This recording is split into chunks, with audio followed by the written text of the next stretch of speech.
Icera ikuhĩ thoko-inĩ ya Mikindũri kaunti-ini ya Meru na gavana Kiraitu Murungi aracemania na gĩbarũa kĩrĩa kĩmũkondoreire maitho. Barabara ciohirwo nĩ ndaka na iria ciambĩrĩirie gwakwo itirĩ irarĩka, no hatirĩ ũndũ mũnene we na magavana marĩa mangĩ mangĩka tondũ thirikari cia matũra citirĩ na mbeca. As we are talking, the roads in most of our markets are now impassable and traders and their customers are wading in mud.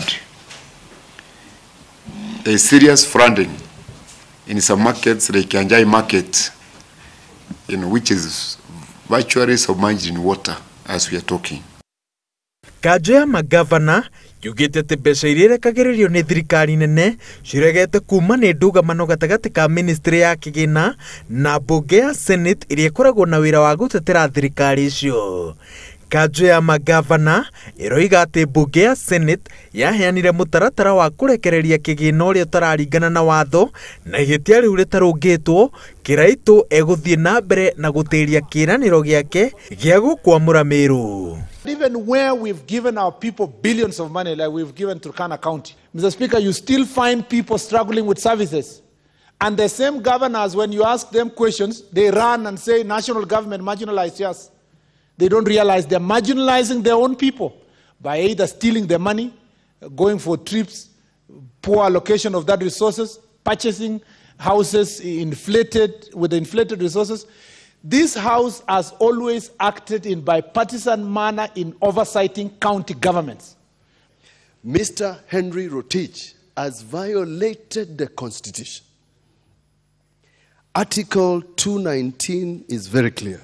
A county's share of revenue raised by the national government shall be transferred to the county without any undue delay and deduction, except where the transfer is stopped. Kuria kũngĩ magavana mangĩruta mbeca nĩ kũngania magoti kuma kũrĩ onjoria arĩa makoragwo kaunti iria matongoragia. No mwerekera-inĩ wa gĩthurano kĩa mweri wenana, magavana makĩhoya kura nĩ mateanĩirie marĩhi macio.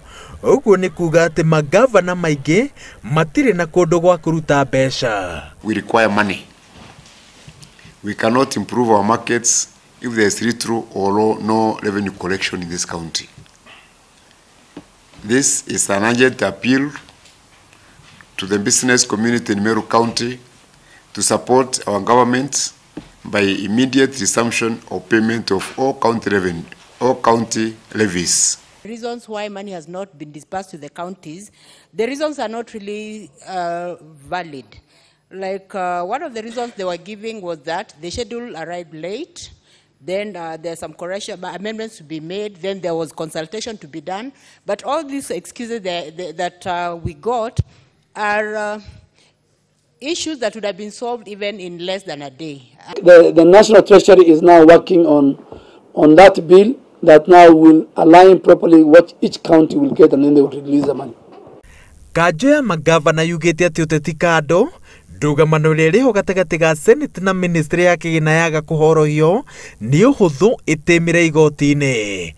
No na kũrĩ ũguo, Senate no ĩrathiĩ na mbere na kũhanyũkia mũtaratara wa watho ũrĩa ũkũrekereria kĩgĩna kĩu na ihenya ta ũrĩa kwahotekeka. Ngĩribotera Inooro TV, njĩtagwo Waweru wa Nyambura.